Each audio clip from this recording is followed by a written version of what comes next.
Sarah didn't sleep that night. How could she? Every time she closed her eyes, she saw Derek Vaughn's face, that smile, those words written in red marker, soon, very, very soon. Emma slept, though, curled up tight against Sarah's side, breathing soft and even, completely unaware that someone was hunting them. That someone wanted to hurt her mommy, maybe hurt her. Sarah stroked Emma's hair and watched the sun come up through the window. Gray light filtering through the curtains. A new day. But it didn't feel new. It felt like a continuation of the nightmare that started yesterday. There was a soft knock on the door. Sarah jumped, her heart racing. "It's Maggie," a voice said quietly. "I brought coffee." Sarah carefully slid out of bed, trying not to wake Emma. She opened the door. Maggie stood there with 2 mugs of coffee and a sad smile. "Figured you might need this," Maggie said. "Thank you," Sarah whispered, taking the mug. The coffee was hot and strong and exactly what she needed. They stood in the hallway together, not talking, just drinking coffee while the clubhouse slowly woke up around them. Sarah heard someone in the kitchen, water running, a door closing somewhere. "Marcus and the others were up all night," Maggie said finally. "Planning." "Planning what?" Maggie looked at her. "You really want to know?" Sarah thought about it. Did she? Part of her wanted to stay ignorant, to let them handle it, to not be responsible for whatever happened next. But another part of her, the part that was a mother, the part that would do anything to protect Emma, needed to know. "Yes," Sarah said. "I want to know." Maggie nodded. "Come on, they're in the meeting room." Sarah followed Maggie down the hallway to a door she hadn't noticed last night.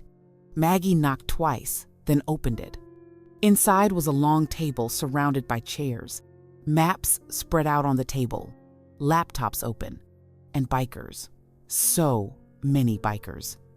Some Sarah recognized from yesterday, others she'd never seen before. They all looked tired, looked serious, looked dangerous. Marcus stood at the head of the table. When he saw Sarah, he straightened up. "You should be sleeping." "Couldn't," Sarah said simply. Marcus nodded like he understood. "Emma?" "Still asleep." "Good. Let her sleep as long as she can." He gestured to an empty chair. "Sit, you should hear this." Sarah sat. Her hands were shaking again, so she wrapped them around the coffee mug to hide it. Marcus looked around the table. Everyone here knows the situation. Derek Vaughn has been stalking Sarah. Followed her from work, chased her, showed up at her apartment twice now, and he's threatened her daughter. The cops can't touch him because he hasn't technically broken any laws yet. "Yet," Bear repeated, his voice hard. "So we have a choice," Marcus continued. "We can wait for him to make a move and hope we're fast enough to stop him. Or we can be proactive." "Proactive how?" Sarah asked, even though she was afraid of the answer. A woman Sarah hadn't met yet spoke up. She was probably in her 50s, with long gray hair in a braid and sharp green eyes. "We make it clear that you're untouchable, that anyone who comes after you is coming after all of us. And we make sure Derek Vaughn understands that personally." "Personally?" Sarah repeated. "You mean you're going to go see him?" "Not just see him," Tommy said. He was leaning back in his chair, arms crossed. "We're going to pay him a visit, at his house, at his work, everywhere he goes. We're going to make sure he knows we're watching him, that if he so much as thinks about you or Emma, we'll know." Sarah's stomach twisted. That sounds like stalking. Like what he's doing to me. "It's different," Diane said firmly. "We're not doing this to hurt him or scare him for fun. We're doing it to protect you, to make him understand there are consequences." "But what if he doesn't care?" Sarah asked. "What if it just makes him angrier? What if he—" "Then we escalate," Marcus said simply. The room went quiet. "Escalate how?" Sarah asked. her voice barely a whisper. Marcus looked her right in the eyes. However, we need to. Sarah felt cold all over. These people were willing to risk everything for her, for a woman they just met. They were willing to break laws, get in trouble, maybe even get hurt, all to keep her and Emma safe. "I can't ask you to do that," Sarah said. "You're not asking," the gray-haired woman said. "We're offering." Big difference. "But why?" Sarah asked for what felt like the 100th time. "I still don't understand why you care this much." Marcus sat down across from her. "You know what the club motto is? What we all swear when we join?" Sarah shook her head. "We ride for those who can't ride for themselves," Marcus said. "That's it. That's the whole thing. We protect people who need protecting. We help people who need help. That's what this club was founded on 30 years ago, and it's what we still do today." He gestured around the table. Every single person in this room has a story. Someone they couldn't save. Someone they wish they'd helped. Someone they let down. The gray-haired woman spoke quietly. "My daughter. She was being abused by her husband. I didn't know until it was too late. He put her in the hospital, nearly killed her." Bear's voice was rough. "My sister, I already told you about her." A younger biker Sarah didn't know said, "My mom, boyfriend stalked her for months. We thought he was harmless. He wasn't. My best friend got jumped outside a bar. I was inside, didn't know. By the time I found him, it was too late." One by one, they shared their stories, their failures, their regrets, their pain, and Sarah understood. They weren't doing this for her. They were doing it for all the people they couldn't save before. She was their chance to make it right. "Okay," Sarah said finally. "Okay. What's the plan?" Marcus smiled. It wasn't a nice smile. It was the smile of someone about to go into battle. "We're gonna split into teams. Team 1 watches your apartment around the clock. If Vaughn shows up again, we document it. Get it on camera. Build evidence. Team 2 watches Emma's school," Diane said. "Just to be safe. Make sure he doesn't go anywhere near it." "Team 3 is me, Bear, Tommy, and Snake," Marcus said. "We're gonna visit Derek Vaughn, have a conversation with him." Sarah's mouth went dry. "What kind of conversation?" "The persuasive kind," Bear said. Marcus held up his hand. "We're not gonna hurt him, not unless he gives us a reason to. We're just gonna make it clear that Sarah and Emma are off limits. That if he comes near either of you again, he's gonna have problems. Big problems." "And if he doesn't listen?" Sarah asked. Marcus's face was grim. "Then we make sure he can't hurt you, whatever that takes." Sarah didn't ask what that meant. She wasn't sure she wanted to know. The meeting broke up after that. Bikers headed out in groups, all with assignments, all with purpose. Sarah sat at the table feeling numb and overwhelmed and guilty. Diane sat down next to her. "Hey, I know that look. Stop it." "Stop what?" "Stop feeling bad about this. Stop thinking you're causing trouble. You're not. That piece of garbage, Derek Vaughn, is causing trouble. We're just fixing it." "People could get hurt," Sarah said. "Yeah," Diane agreed. "They could. But you know what? We're all willing to take that risk. Every single one of us signed up for this. Nobody forced us. We want to help you." Sarah looked at her. "I don't deserve this." "Everyone deserves to feel safe," Diane said firmly. "Everyone deserves to live without fear. You and Emma deserve that, and we're going to make sure you get it." Sarah felt tears coming again. She was so tired of crying, so tired of being scared. "I just want this to be over." "I know, honey. Me too." From the bedroom down the hall, Sarah heard Emma's voice calling for her. "Mommy, where are you?" Sarah stood up. "I should go. She'll be scared if I'm not there." Go, Diane said. We got this handled. You just focus on taking care of Emma. Sarah walked back to the bedroom. Emma was sitting up in bed, rubbing her eyes, looking confused. Where are we? Remember? We're at the clubhouse. With the motorcycle people. Emma's face brightened. Oh, yeah. Can I see Harley the cat again? Maybe after breakfast, Sarah said, climbing back into bed and pulling Emma close. You hungry? Yes. Can we have pancakes? Sarah's heart hurt. Emma was so innocent, so pure. She didn't know about Derek Vaughn or stalkers or danger. She just wanted pancakes and to play with a one-eyed cat. Sarah was going to keep it that way, whatever it took. They went to the kitchen. Maggie was already making pancakes, like she somehow K-N-E-W Emma would want them. Emma sat at the counter, swinging her legs, talking about dinosaurs and cats, and asking if motorcycles ate special food like cars do. Sarah tried to act normal, tried to smile and laugh at Emma's questions, but inside, she was thinking about Marcus and Bear and the others going to Derek Vaughn's house, thinking about what might happen, thinking about all the ways this could go wrong. Her phone buzzed. Sarah's whole body tensed. She pulled it out slowly, afraid of what she'd see. It was a text from Marcus. Heading to Vaughn's place now. We'll update you when we're done. Stay inside. Don't open the door for anyone but us. Sarah texted back, be careful. Please. 3 dots appeared, then always am. But Sarah knew that wasn't true. What they were about to do was the opposite of careful. It was dangerous and risky, and could end badly in so many ways. Mommy, you're not eating, Emma said, pointing at Sarah's untouched pancakes. Sorry, baby, just thinking.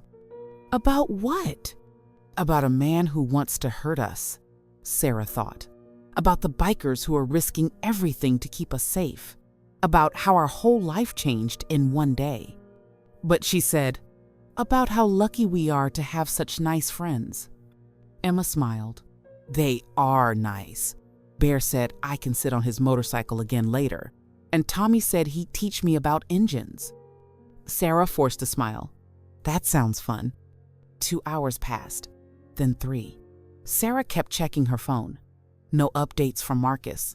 No texts, no calls, nothing. She was going crazy. Diane found her pacing in the hallway. Still nothing? Sarah shook her head. What if something happened? What if Derek called the cops? What if... Stop, Diane said gently.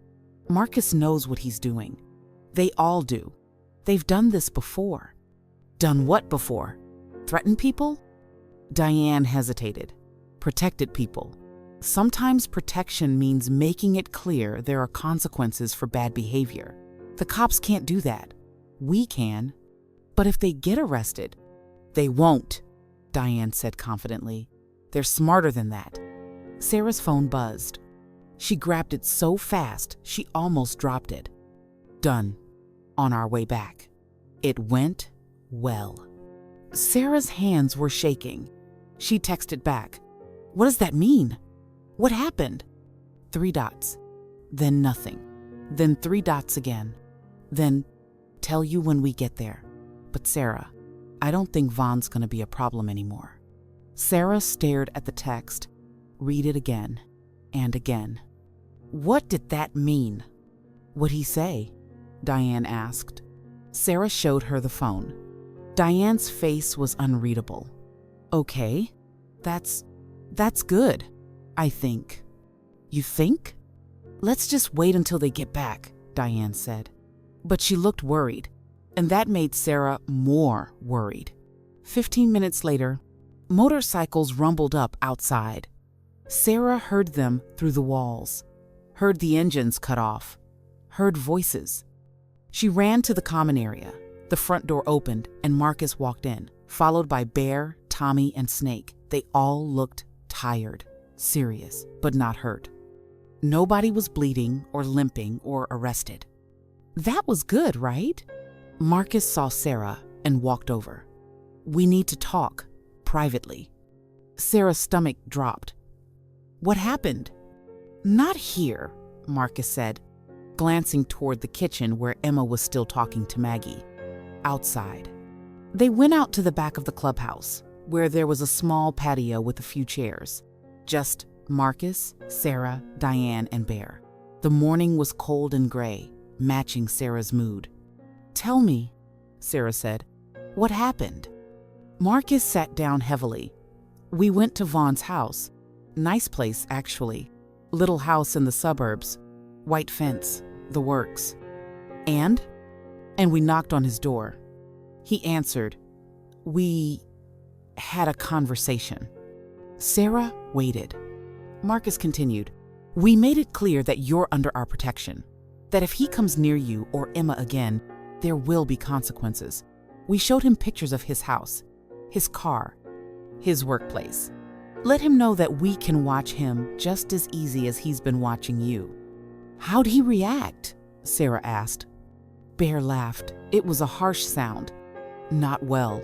Started yelling, saying we couldn't threaten him, that he'd call the cops.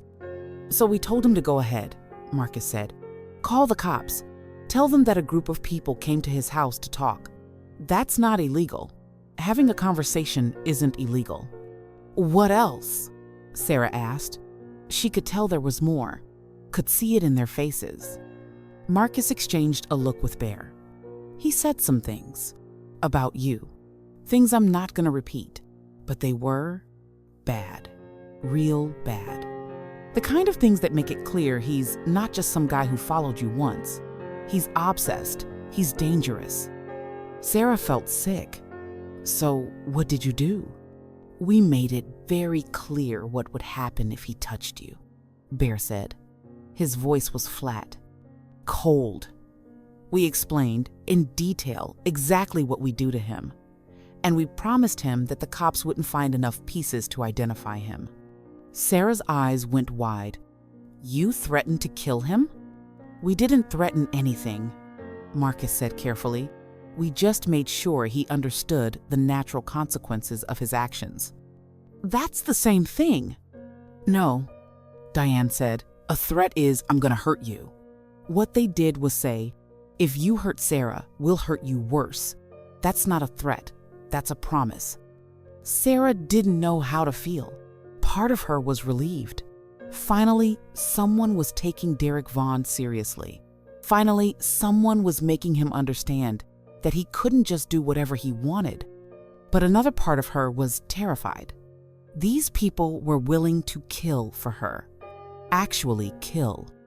Did he believe you? Sarah asked quietly. Oh yeah, Tommy said, walking out to join them. He believed us. Saw it in his eyes. He's scared now. Good. He should be scared. So it's over? Sarah asked hopefully. He's gonna leave me alone? The silence that followed was her answer. We don't know, Marcus said finally. Guys like Vaughn, they're unpredictable. Sometimes a show of force is enough. They back off, find a new target, move on. But sometimes, he trailed off. Sometimes what? Sometimes it makes them crazier, Bear finished. Makes them more determined, more desperate. Sarah felt the hope drain out of her. So this might have made things worse. Or it might have solved the problem, Diane said quickly. We don't know yet. We just have to wait and see. How long? Nobody had an answer. Sarah's phone buzzed again. Everyone tensed. She pulled it out. Unknown number. Again. Her hands shook as she opened the text. It was from Derek Vaughn. Had to be. The message said, You think our biker friends scare me? You think I care what they do? I am not afraid of them, and I am not afraid of you. This isn't over, Sarah. This is just beginning. You made me look stupid. You embarrassed me. And now are going to PAY? You and your little girl both. Watch your back. Because I am watching mine. And when you least expect it. I am coming for you. Sarah dropped the phone. Marcus picked it up. "Read the message." His face went white with rage. That son of a... He didn't finish. Just pulled out his own phone and started calling someone. Sarah couldn't breathe, couldn't think. She could only hear Derek's words over and over in her head. "I am coming for you, you and your little girl both." Diane grabbed Sarah's shoulders. "Look at me, look at me. You're safe. Emma's safe. We're not gonna let him touch either of you." "He's not gonna stop," Sarah whispered. "You scared him and it just made him angrier. He's going to..." "We'll handle it," Marcus said, getting off the phone. "I just called everyone. Full lockdown. Nobody in or out without clearance. 24-hour watch. And we're putting a tracker on Vaughn's car." He goes, "Anywhere near you or Emma will know." "That's illegal," Sarah said numbly. "Don't care," Marcus said flatly. "This is war now. He made it war. And we're gonna win." Bear stood up. "I'm gonna go check the perimeter, make sure everything's secure." "I'll help," Tommy said, following him. Sarah sat there on the cold metal chair, feeling like her whole world was collapsing. Yesterday she had a normal life, a job, an apartment, safety. And now she was hiding in a biker clubhouse while a psychopath sent her death threats. How did this happen? "I should leave," Sarah said suddenly. "Take Emma and go. Leave town. Leave the state. Just disappear." "And go where?" Diane asked gently. "How would you survive? You got money for that?" Sarah shook her head. She had maybe $300 in her bank account. That wouldn't get them far. "Besides," Marcus said, "running doesn't work. Guys like Vaughn, they hunt. They track. He'd find you. Might take a week, might take a month, but he'd find you. And then you'd be alone. No protection, no help, no US." Sarah knew he was right, but she hated it. "So, what do I do?" she asked, her voice breaking. "Just sit here and wait for him to make a move? Wait for him to hurt someone I love? Wait for him to..." "You trust us," Marcus said simply. "You trust that we know what we're doing, that we've dealt with guys like this before, that we're not gonna let him win." Sarah looked at him, really looked at him, at the scars on his hands, the lines around his eyes, the gray in his beard. This was a man who'd seen violence, who'd done violence. But who was using that now to protect instead of harm? "Okay," Sarah whispered. "Okay. I trust you." Marcus nodded. "Good. Now go be with Emma. Act normal. Don't let her know anything's wrong. Kids are smart. They pick up on fear. You gotta be strong for her right now." Sarah stood up on shaky legs. "I'll try." She went back inside, found Emma in the common area, playing with Harley, the one-eyed cat. Emma was laughing, making the cat chase a piece of string. So innocent, so happy. Sarah sat down next to her. "Having fun?" "Yes, Harley is so funny, Mommy. Watch." Sarah watched, tried to smile, tried to focus on Emma's joy instead of Derek's threats, tried to believe that everything was going to be okay. But deep down, in the part of her that KNEW things, that could feel things, Sarah knew the truth. This wasn't over. Derek Vaughn had made his move. Now it was the biker's turn. And whatever happened next was going to change everything. Outside, she heard more motorcycles arriving, more bikers coming to help, coming to protect, coming to fight. Sarah held Emma close and prayed that when the fighting was over, they'd all still be alive. Subscribe right now, please, because what happens in the next chapter, it's intense, it's scary, it's real, and you need to see how this war plays out. Comment if you've ever felt hunted, if you've ever felt helpless, if you've ever needed someone to fight for you. You're not alone. None of us are. Keep watching. Stay with Sarah and Emma. Stay with the bikers. because this story is about to explode. The next 2 days were the strangest of Sarah's life. During the day, everything seemed almost normal. Emma played with Harley. Maggie taught her how to make cookies. Tommy showed her pictures of different motorcycles and explained what made each one special. Emma was having the time of her life, treating the whole thing like a big adventure. But at night, when Emma was asleep, Sarah would lie awake and listen to the footsteps outside. The bikers doing their rounds, checking doors, watching windows, protecting them. And she'd think about Derek Vaughn, wonder where he was, what he was planning, when he'd make his move. Because he would make a move. She knew it. Everyone knew it. Marcus had showed her the tracker they'd put on Derek's car. It was an app on his phone, a little blue dot that showed exactly where Derek was at all times. Sarah watched that dot obsessively, watched it go to work, to the grocery store, to a bar, back home, never toward the clubhouse, never toward Emma's school, never toward Sarah's apartment. It was like he KNEW they were watching, like he was waiting for them to let their guard down. On the third day, Officer Brennan came to the clubhouse. Sarah was in the kitchen helping Maggie wash dishes when she heard the knock, heard Marcus answer the door, heard the low voices talking. "Sarah," Marcus called, "can you come here?" Sarah's stomach dropped. She dried her hands and walked to the front room. Officer Brennan stood there looking uncomfortable, like he didn't want to be there but had to be. "Miss Mitchell," he said, "we need to talk." "Okay," Sarah said quietly. Brennan glanced at Marcus. "Alone, if possible." "No," Marcus said flatly. "Whatever you got to say to her, you can say in front of me." Brennan sighed. "Fine, Miss Mitchell.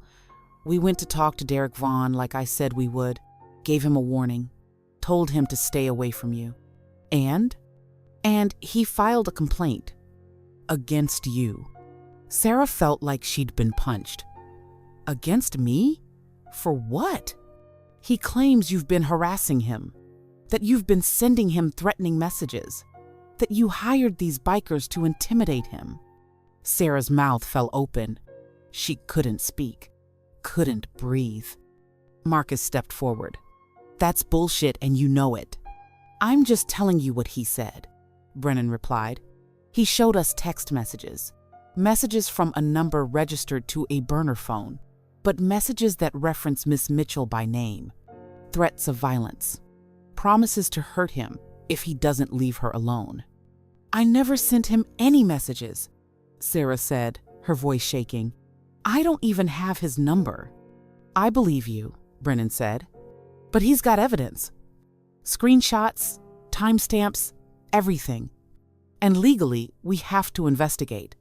"He's setting her up," Diane said, walking into the room. "He's making it look like she's the stalker so you guys won't believe her when he finally makes his move." Brennan rubbed his face tiredly. "Look, I've seen guys like Vaughn before. I know what he's doing, but my hands are tied. If he's got evidence of harassment, even fake evidence, I have to follow up." "So what does that mean?" Sarah asked. "It means you need to be very careful," Brennan said, looking her right in the eyes. "Don't contact him. Don't go near him. Don't do anything that could be twisted into harassment. Because if he builds a case against you, that makes it a lot harder for us to protect you from him." Sarah felt tears burning in her eyes. "This isn't fair. He's doing this to me and somehow I'm the one who has to be careful? I'm the one who could get in trouble?" "I know," Brennan said, and he actually sounded sorry. "I know it's not fair, but that's how the law works sometimes. Guys like Vaughn, they know how to work the system. They know exactly how far they can push without breaking any laws. Until they do break a law," Marcus said coldly. "Until they hurt someone, and by then it's too late." Brennan looked at him. "I know you're trying to help, but you need to be careful too. If Vaughn can prove you've been threatening him, harassing him, following him, You could be the ones who end up in jail, not him. So we're just supposed to do nothing, Bear said from the doorway. His arms were crossed and his face was like stone. I'm saying be smart, Brennan said. Document everything. Keep records. Build your case. But don't give him ammunition to use against you. After Brennan left, the clubhouse felt different, heavier. Everyone was quiet, thinking about what this meant. Sarah sat on the couch, her head in her hands. He's winning. Derek's winning. No, he's not, Marcus said, sitting next to her. He's desperate. This is what desperate people do. They lie. They manipulate. They try to flip the script. But it's working, Sarah said, looking up at him. The cops are investigating me now. If this keeps up, I'm going to be the one who gets arrested while he walks free. Marcus was quiet for a long moment. Then he said, "Not if we end this first." Something in his voice made Sarah look at him sharply. What do you mean? I mean, we need to force his hand, make him make a move, catch him in the ACT so the cops can't ignore it anymore. That's too dangerous, Diane said. If we use Sarah as bait. I'll do it, Sarah interrupted. Everyone turned to look at her. No, Marcus said immediately. Absolutely not. Why not? Sarah asked. You said it yourself. We need to catch him doing something illegal, something the cops can't ignore. If I'm the one he wants, then use me. Set a trap. Sarah, if something goes wrong, Diane started. Something's already wrong, Sarah said, her voice getting stronger. I'm hiding in a clubhouse. My daughter can't go to school. I can't go to work. I can't live my life, and now Derek's trying to make it look like I'm the bad guy. This has to end. And if using me as bait is what it takes, then that's what we do. Marcus studied her face. You understand what you're saying. You understand the risk. Yes, Sarah said. I understand that Derek Vaughn is never going to stop until he's caught. I understand that waiting around for him to make a move means living in fear forever. And I understand that I'm tired of being scared. The room was silent. Finally, Bear spoke up. If we do this, we do it right. Full surveillance, eyes everywhere. And at the first sign of trouble, we move in, fast. Agreed, Tommy said. One by one, the bikers nodded. Marcus looked at Sarah for a long time. Then he said, Okay, we'll do it. But my way, with my rules. You do exactly what I say, when I say it. No arguments, no exceptions. You understand? I understand, Sarah said. Good. Marcus stood up. Then let's plan this out. For the next 3 hours, they planned, talked through every detail, every possibility, everything that could go wrong. The plan was simple. In theory, Sarah would go back to her apartment, act like everything was normal, go about her day, and wait for Derek to show up.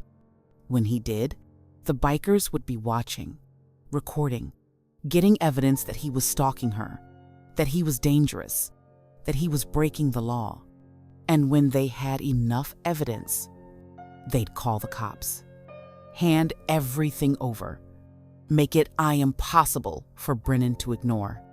It was risky. It was dangerous. But Sarah was right. They couldn't just wait forever. Couldn't hide forever. This had to end. That night, Sarah told Emma they were going home tomorrow. Already? Emma asked, disappointed. But I like it here, and I didn't get to learn about engines yet. I know, baby, Sarah said, hugging her close. But we can visit again, and Tommy said he'd teach you about engines next time, okay? Promise? Promise.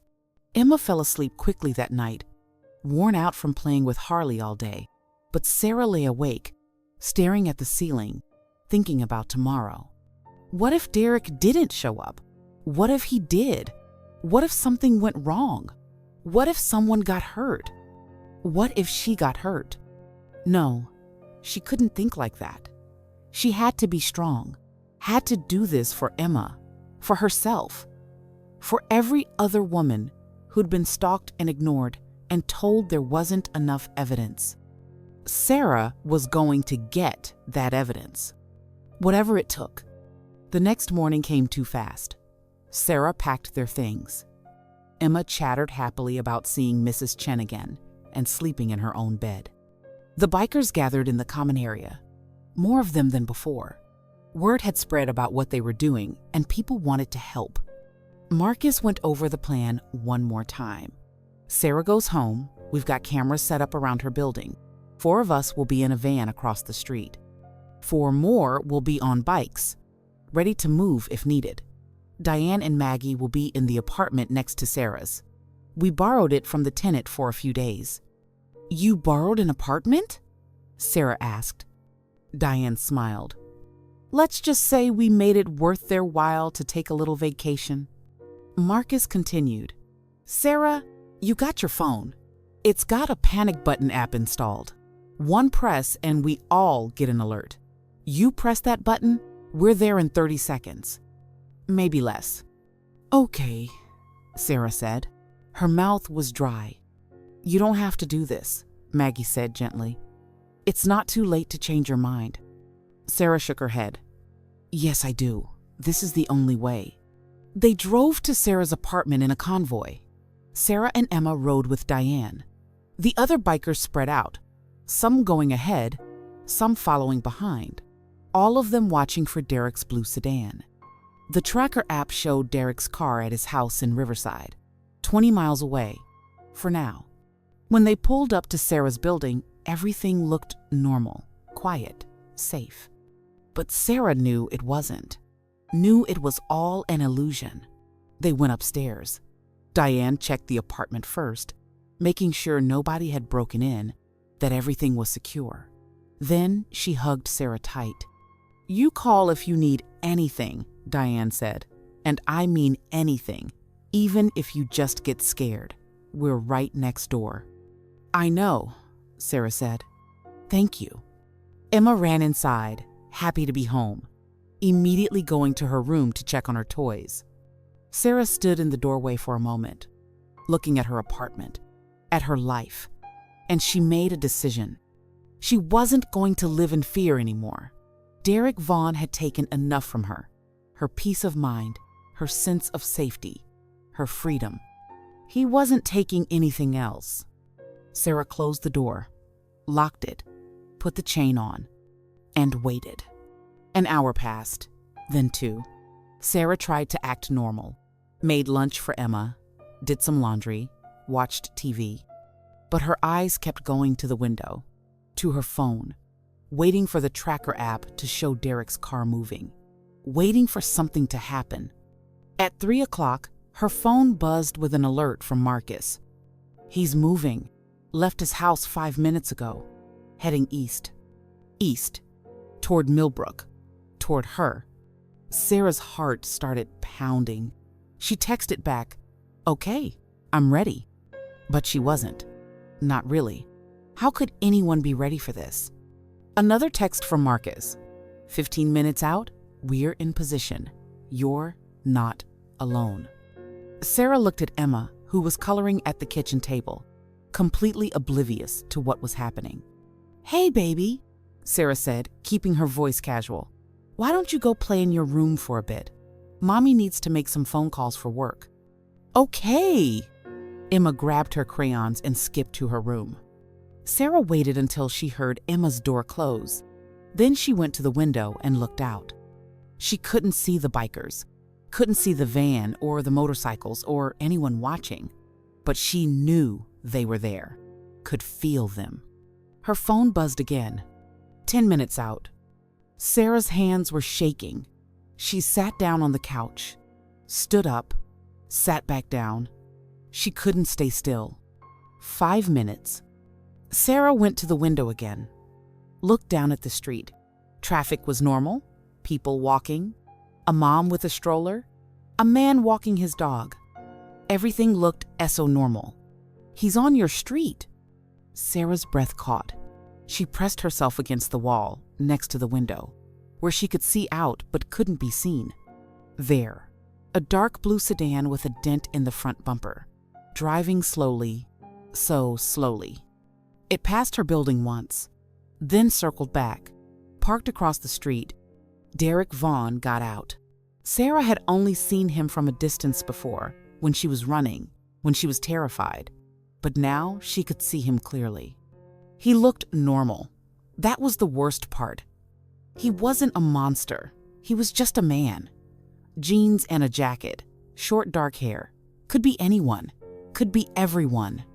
That's what made it so scary. Derek looked up at Sarah's building, right at her window. Sarah pulled back, her heart hammering. Her phone buzzed. "Marcus, we see him. Stay calm. We're watching." Derek started walking toward the building. Sarah's whole body went cold. This was real. This was happening. She heard the downstairs door open, heard footsteps on the stairs. Slow, deliberate, coming closer. Sarah backed away from the door. Her hand found her phone, found the panic button app. Her thumb hovered over it. The footsteps stopped, right outside her door. Silence. Then a knock, 3 times. Casual, like a friend stopping by. Sarah didn't move, didn't breathe. Another knock, harder this time. "Sarah," Derek's voice came through the door. "I know you're in there. I just want to talk." Sarah's thumb pressed down on the panic button. Immediately, she heard motorcycles starting up outside, heard doors opening, heard movement. "Come on, Sarah," Derek said, his voice getting harder. "Don't be rude. Just open the door. We need to have a conversation about your friends, about the bikers, about the trouble you've been causing me." Sarah heard Emma's door open. "Mommy? Who's that?" "Stay in your room," Sarah said sharply, too sharply. Emma started crying. Derek heard it. "Is that Emma? Your daughter? She's in there? Maybe she'll talk to me if you won't." And that's when Sarah heard it. The sound that would stay with her forever. The sound of Derek trying to force the door open. The handle rattled. The door shook in its frame. The deadbolt held, but the chain didn't. It snapped like it was nothing, just like Marcus said it would. The door burst open. Derek Vaughn stood in the doorway, his face twisted with rage, and Sarah screamed. But she wasn't alone. Because before Derek could take one step inside, before he could do anything, the apartment next door burst open and Diane was there, moving faster than Sarah thought possible. And behind Derek, coming up the stairs like a storm, were Marcus and Bear and Tommy and so many others. Derek spun around, his face going white, and tried to run. He didn't make it 2 steps. Marcus grabbed him by the jacket and slammed him against the wall, hard. Derek's head bounced off the plaster. "You just broke into her apartment," Marcus said, his voice deadly quiet. "That's breaking and entering. That's a felony. We got it on camera, all of it." Derek was gasping, trying to speak, trying to explain. "Shut up," Bear said, pulling Derek's arms behind his back. "You're done talking." Sarah heard sirens, getting closer, getting louder. "Called the cops the second he touched the door," Tommy said, grinning. "They're gonna love this." Emma was still crying in her room. Sarah ran to her, scooped her up, held her tight. "It's okay, baby. It's okay. Mommy's got you. You're safe. You're safe." Diane came in and put her arms around both of them. "You did it," she whispered. "It's over. He's caught. He's done." The police arrived 3 minutes later. Officer Brennan was with them. He took one look at Derek being held against the wall, at the broken door, at the cameras the bikers had set up, and his face got very serious. "Someone want to tell me what happened here?" Brennan asked. Marcus pulled out his phone. Derek Vaughn forced entry into Miss Mitchell's apartment. "We have it on video. Multiple angles. Want to see?" Brennan watched the video. His face got harder with every second. When it was done, he looked at Derek. Derek Vaughn, you're under arrest for breaking and entering, attempted assault, and violating a restraining order. There is no restraining order, Derek shouted. There is now, Brennan said coldly. Emergency order filed this morning. You were served via email 2 hours ago. Says you need to stay 500 feet away from Miss Mitchell. You're currently standing in her apartment. Derek's face went from white to red. This is a setup! They made me come here! They've been harassing me! Really? Brennan said. Because I got video of you parking outside her building, walking up her stairs, knocking on her door, and forcing it open when she didn't answer. Nobody made you do any of that. Officer Cooper moved forward with handcuffs. Derek tried to pull away, but Bear's grip was like iron. You can't do this! Derek screamed as they cuffed him. I didn't do anything. She's lying. They're all lying. Save it for your lawyer, Brennan said. Take him away. They dragged Derek down the stairs. He was still yelling, still screaming about how unfair it was, how he was the victim, how Sarah was the problem. But nobody was listening anymore. When the police cars pulled away, sirens fading into the distance, the bikers started cheering, actually cheering. Sarah stood in her doorway, Emma still in her arms, and she started crying, but not scared tears this time. Relief, pure, overwhelming relief. Marcus walked over. You okay? Sarah nodded, unable to speak. Brennan says with the video evidence and the forced entry, Vaughn's looking at real jail time. Probably a year, maybe 2. And when he gets out, the restraining order will still be in effect. He comes near you again. He goes right back to jail. It's really over? Sarah asked, her voice tiny. It's really over, Marcus said firmly. Sarah started crying harder. Diane took Emma from her arms so Sarah could just cry, let it all out. All the fear and stress and terror of the last 4 days. Thank you, Sarah sobbed. Thank you, thank you, thank you. Told you we had your back, Marcus said simply. The next hour was a blur. The bikers helped Sarah clean up the broken door. Bear installed a new chain, heavier this time, and an extra deadbolt. Other bikers brought food because nobody had eaten. Emma, recovered from her scare, was playing with Harley again, who Maggie had brought over in a carrier. Officer Brennan came back to take Sarah's official statement. He was professional but kind, finally treating her like a victim instead of a problem. When he was done, he said, Miss Mitchell, I owe you an apology. I should have taken this more seriously from the start. Should have pushed harder to protect you. You did what you could, Sarah said quietly. The law didn't give you much to work with. Maybe, Brennan said, but I could have tried harder. I'm sorry. After he left, Sarah sat on her couch, surrounded by bikers. These people who'd saved her life, who'd protected her daughter, who'd given her back her freedom. I don't know how to repay you, Sarah said. For everything you've done, I don't have money or don't need repaying, Maggie said. This is what family does. But I'm not family, Sarah said. Marcus smiled. Yes, you are. You ran to us when you needed help. That makes you family. That's the code, remember? Sarah looked around at all these faces. These good, kind, brave people. Can I ask you something? Anything, Diane said. Why do you all ride motorcycles? Sarah asked. What is it about them? The bikers laughed.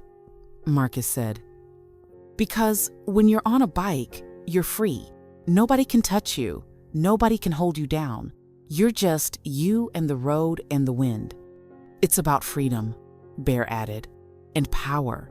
Not power over people, power to help people, to protect people. The bikes bring us together, Tommy said. But what keeps us together is what we stand for. We ride for those who can't ride for themselves. Remember? Sarah remembered. And for the first time in days, she felt something other than fear. She felt hope. Later that night, after the bikers had left, after Emma was asleep in her own bed, after Sarah had checked every lock 3 times, she sat at her kitchen table and cried again. But this time, they were good tears. Happy tears. Grateful tears. Derek Vaughn was in jail. Sarah was safe. Emma was safe. Their lives could go back to normal. Except, Sarah realized she didn't want things to go back to normal. Not completely. Because normal meant being alone, isolated, vulnerable. But now she had family, real family, people who'd fight for her, die for her if it came to that. She picked up her phone and texted Marcus, "Thank you for everything, for saving my life." 3 dots appeared. Then, "You saved yourself. You were brave enough to ask for help. That takes real courage." Sarah smiled through her tears. Another text came through. "You're one of us now. Family. Don't forget it." Sarah wrote back, "I won't. I promise." She looked out her window at the dark street below. Somewhere out there, Derek Vaughn was sitting in a jail cell, realizing that he'd picked the wrong woman to mess with, because Sarah Mitchell wasn't alone anymore. She had an army, and they rode motorcycles. One more chapter left, the final chapter, where Sarah's life changes forever, where she makes a decision that will shock you, where everything comes together in a way you won't expect. You've come this far. Don't stop now. Subscribe, comment, tell me what you think. Tell me if you would have run to the bikers. Tell me about your own story of finding help when you needed it most. We're almost there. Stay with me. Stay with Sarah. One more chapter. The best chapter. I promise. 3 months later, Sarah stood in front of Murphy's Diner, staring at the faded sign and the cracked windows. She hadn't been back since that day, the day everything changed, the day her life split into before and after. Mr. Murphy had fired her, of course, called it abandonment when she didn't show up for 3 days straight. Never mind that she'd called. Never mind that she'd told him she was sick. He found someone else, and that was that. Sarah thought she'd be angry about it, thought she'd be devastated. But standing here now, looking at this place where she'd worked herself to exhaustion for barely enough money to survive, she felt nothing. No, that wasn't right. She felt relieved, because she didn't need this place anymore. Her phone buzzed, a text from Diane. "You ready? We're waiting." Sarah smiled, texted back, 2 minutes. She took one last look at Murphy's Diner, at that old life, that scared life, where she was always one mistake away from losing everything, always one bad day away from disaster. Then she turned around and walked to her car. Well, not her car exactly. It belonged to the club, but they let her use it whenever she needed. Said it was safer than taking the bus, safer than walking alone. Sarah drove across town to the clubhouse. The route was familiar now. She'd made this drive dozens of times over the past 3 months, for dinners, for meetings, for family gatherings, because that's what they were, family. When she pulled up, there were motorcycles everywhere, more than usual. Something was happening. Marcus met her at the door. "There she is. Come on, we're all waiting." "Waiting for what?" Sarah asked, confused. Marcus just smiled. "You'll see." Inside, the common area was packed. Every biker Sarah had met over the past 3 months was there, and some she hadn't met yet. Easily 40 or 50 people, all watching her, all smiling. Sarah's heart started racing. "What's going on?" Maggie stepped forward. She was wearing her good leather jacket, the one with the club patches on it. "Sarah Mitchell, 3 months ago, you ran to us for help. You didn't know us. Didn't know if we'd help you or hurt you. But you were desperate, and you were brave, and you trusted us." Sarah felt tears starting already. I didn't have a choice. You always have a choice, Marcus said. You could have kept running, could have tried to hide on your own, but you chose to ask for help. That takes courage, real courage. Diane spoke up.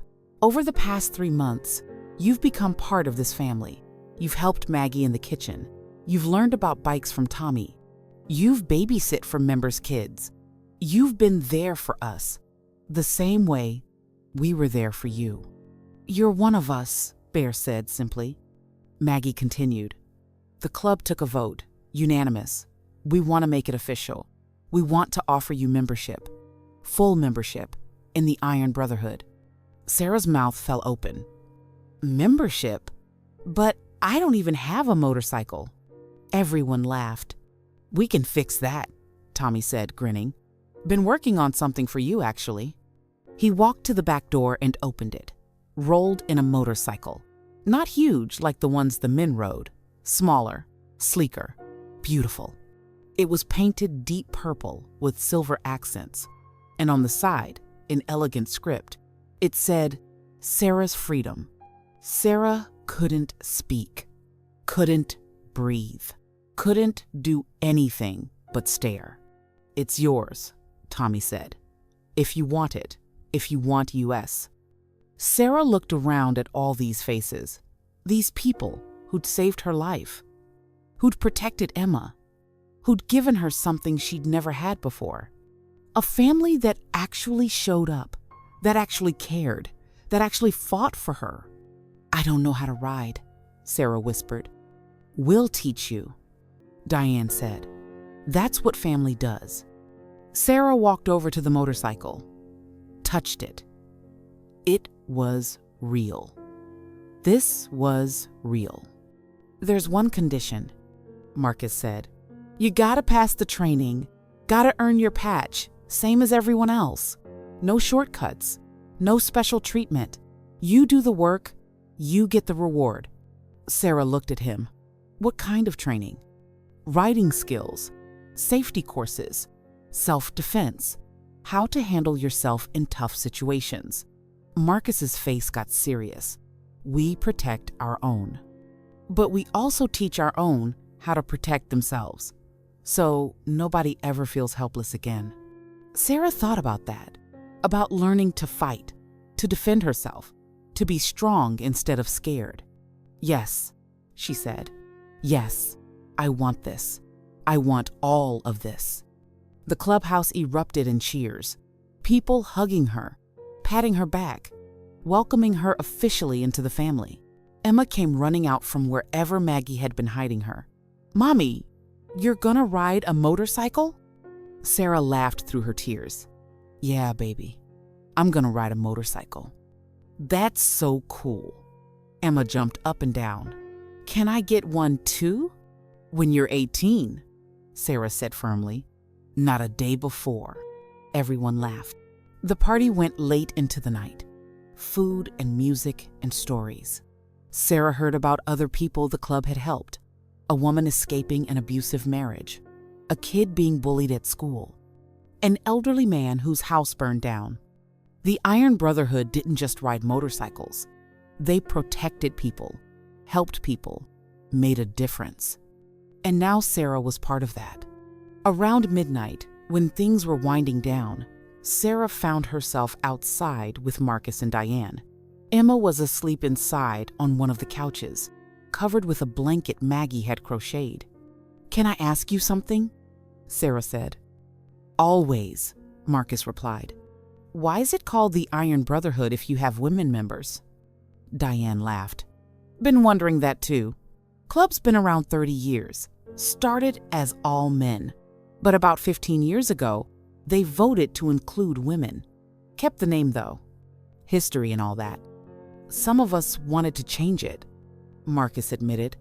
But the women said no, said they earned the right to be called brothers, that it wasn't about gender, it was about bond, about being warriors together.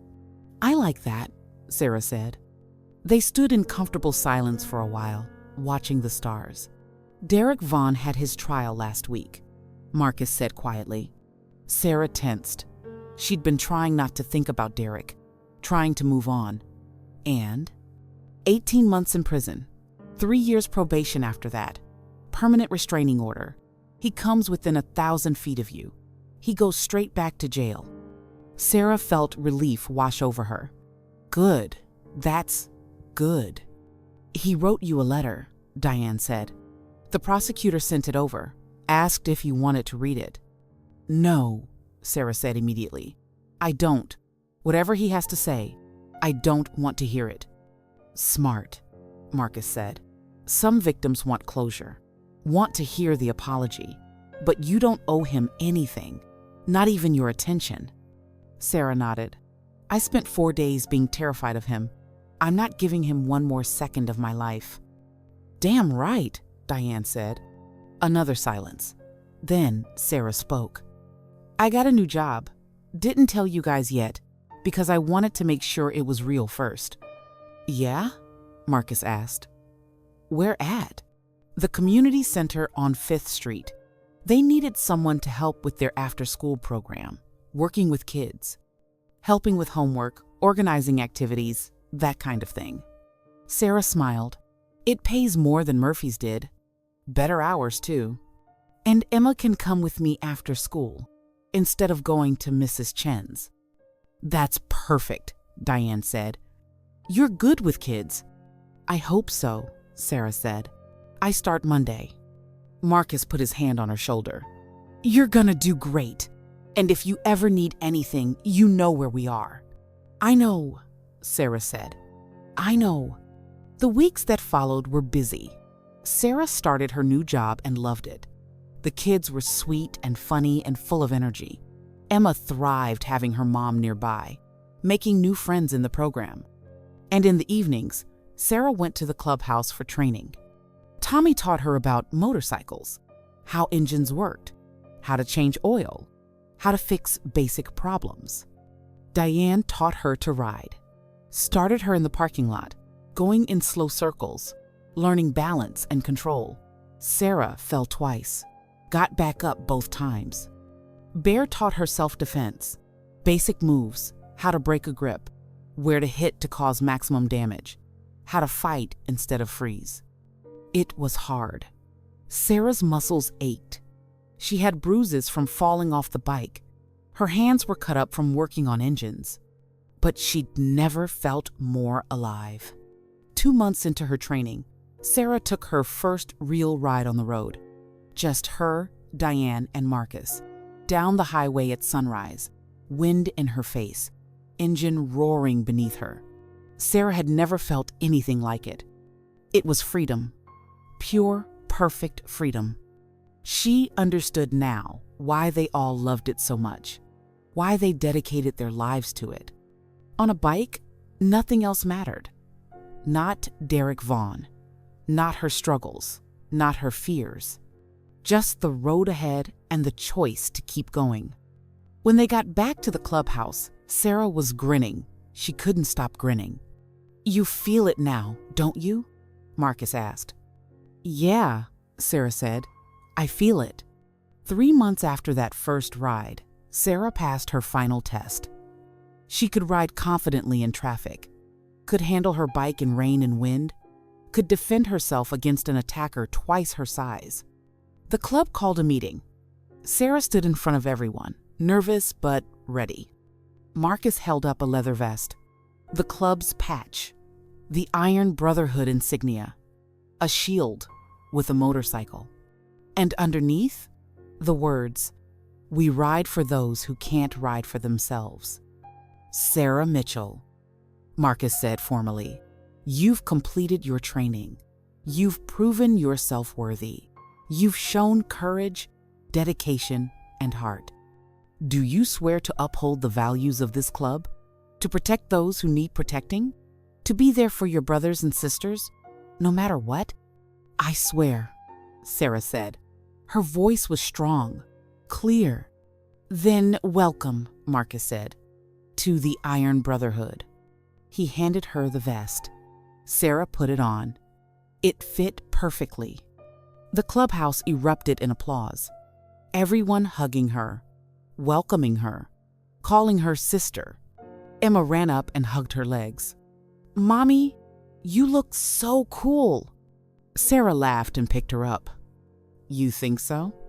"Yeah, you look like a superhero." And maybe she was.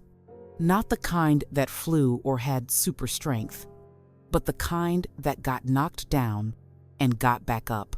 The kind that asked for help when she needed it. The kind that turned her pain into purpose. That night, they had a celebration ride. 20 motorcycles rolling through Millbrook at sunset. Sarah rode right in the middle, Emma riding with Diane ahead of her, the whole club surrounding them. People on the street stopped and stared. Some looked scared, some looked confused. A few smiled and waved. Sarah didn't care what they thought, didn't care about the judgment or the stereotypes. She knew the truth. She knew what these people really were. They were heroes, every single one of them. And now she was one too. The ride ended at Rosie's Diner, the place where it all started, where Sarah had run, terrified and desperate, and found salvation. They all went inside, ordered food, laughed and talked and told stories. Sarah looked around the table at her family, her real family, the one she chose, the one that chose her. Marcus caught her eye and raised his coffee cup. To Sarah, who had the courage to ask for help and the strength to become who she was meant to be. Everyone raised their cups. To Sarah. Sarah felt tears in her eyes, happy tears, grateful tears. "Thank you," she said, "for everything, for saving me, for saving Emma, for giving us a life." "You saved yourself," Diane said gently. "We just showed you the way." After dinner, as they were getting ready to leave, a woman approached Sarah.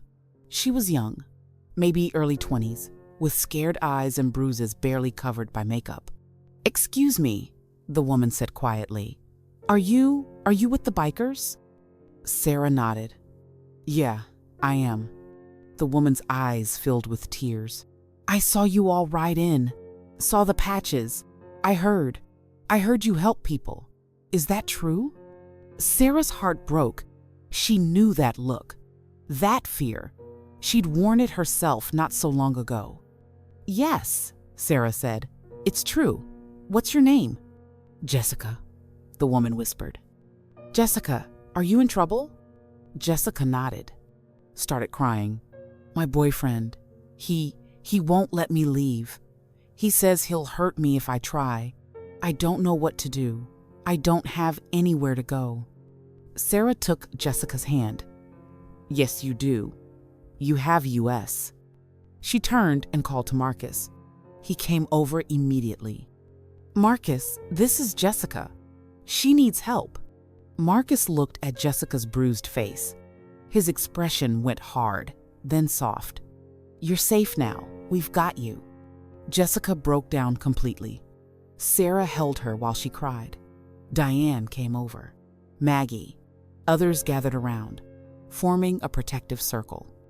They took Jessica to the clubhouse that night, got her settled in the same room Sarah had stayed in 3 months ago, made plans to get her things from her apartment, started the process of getting her out and getting her safe.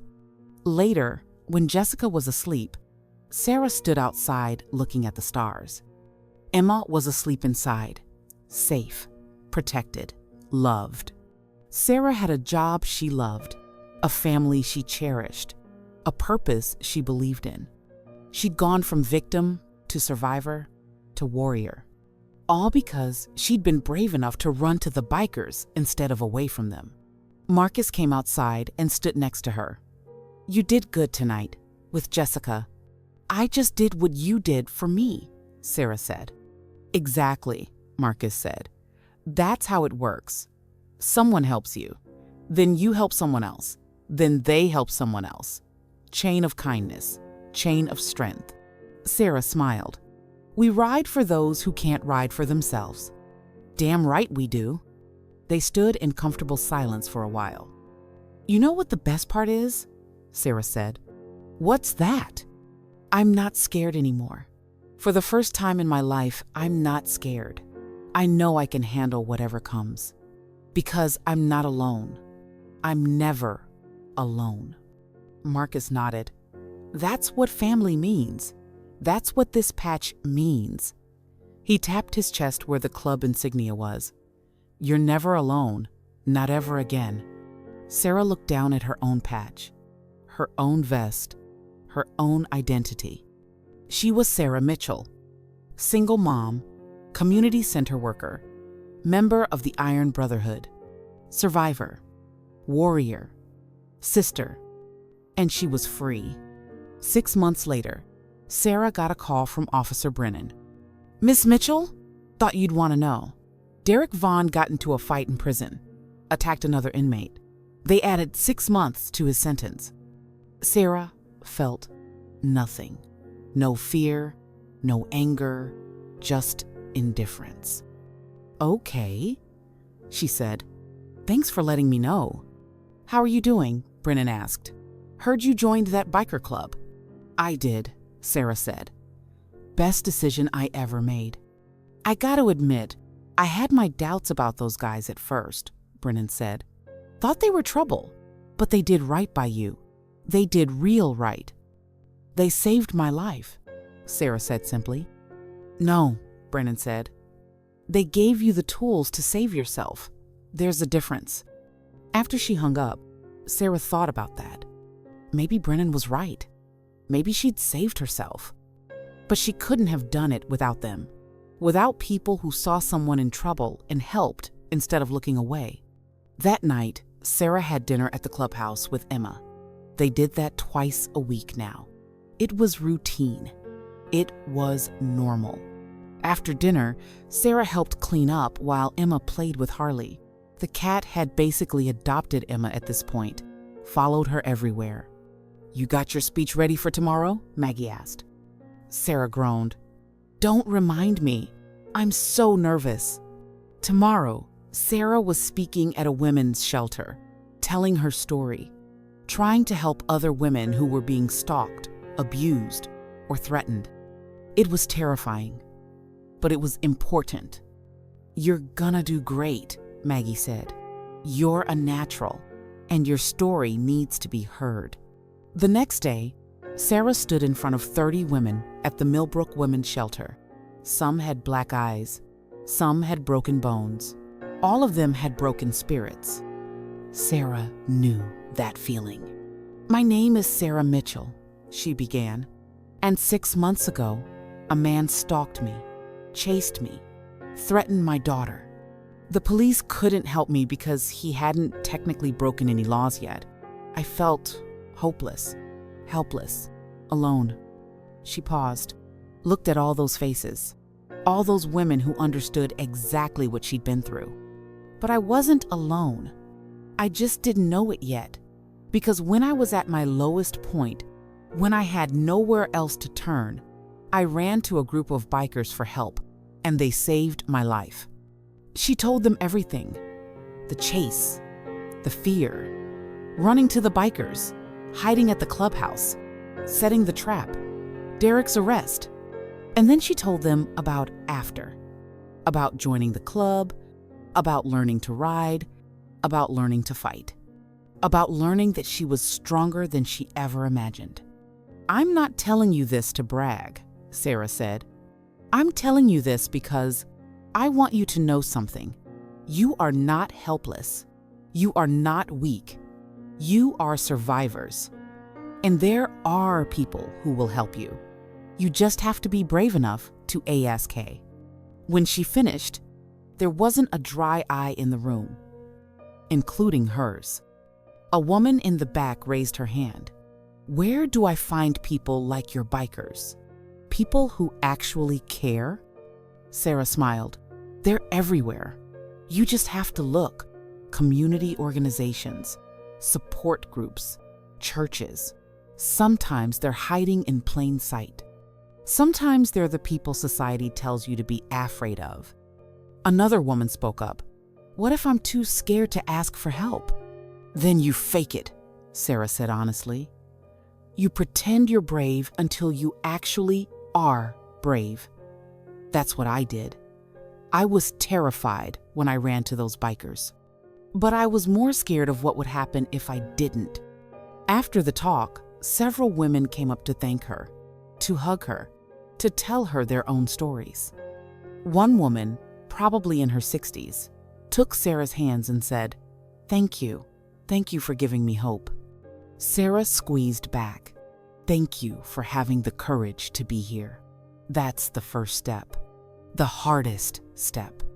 When Sarah left the shelter, she felt lighter, like she'd done something that mattered. Her phone rang.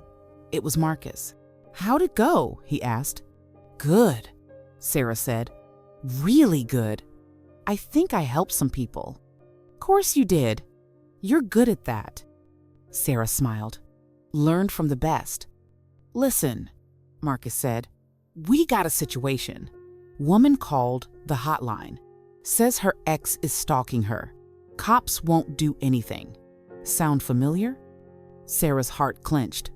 "Yeah, real familiar. Where is she?" "About an hour north. You want in on this?" Sarah didn't hesitate. "Yeah, I'm in. Pick me up in 20? See you in 15, Marcus said. Sarah hung up and headed home. Changed into her riding gear. Put on her vest with the patch. Checked on Emma, who was at Mrs. Chen's house doing homework. Then she got on her motorcycle, started the engine, felt that familiar rumble. Marcus pulled up a minute later with Diane and Bear. They nodded at her. She nodded back. They rode out together, 4 motorcycles heading north, going to help someone in trouble, someone who needed them. Just like Sarah had needed them 6 months ago. As they rode, Sarah thought about how much her life had changed, how different she was now. She used to be scared of everything. Scared of losing her job, scared of not having enough money, scared of being alone. Now, she was still scared sometimes, but she was also brave, strong, capable. She'd learned that asking for help wasn't weakness, it was strength. She'd learned that family wasn't always blood. Sometimes it was choice. Sometimes it was bond. She'd learned that the people society feared were often the ones who cared the most. And she'd learned that she had the power to change her own story, to go from victim to survivor to hero. The wind whipped through Sarah's hair as they sped down the highway. The sun was setting, painting the sky orange and pink and beautiful. Ahead of her, Marcus raised his fist in the air, the signal that they were close, that it was time to help. Sarah raised her fist too, because she wasn't Sarah Mitchell, scared single mom, anymore. She was Sarah Mitchell, member of the Iron Brotherhood, protector, fighter, sister. And she rode for those who couldn't ride for themselves. Always. The end. Thank you. Thank you for staying with Sarah through this whole journey. From terrified victim to warrior protector. From alone to surrounded by family. From powerless to powerful. If this story touched you, if it made you feel something, hit that subscribe button. Share this video with someone who needs to hear it. Comment below and tell me your story. Tell me about the time someone helped you when you needed it most, or the time you helped someone else. We're all in this together. Nobody fights alone, remember that. And remember Sarah. Remember the bikers who saw someone in trouble and helped instead of looking away. Be like them. Be the help someone desperately needs. Thank you for watching. Thank you for caring. And thank you for being part of this community. Until next time, ride safe and never stop fighting for what's right.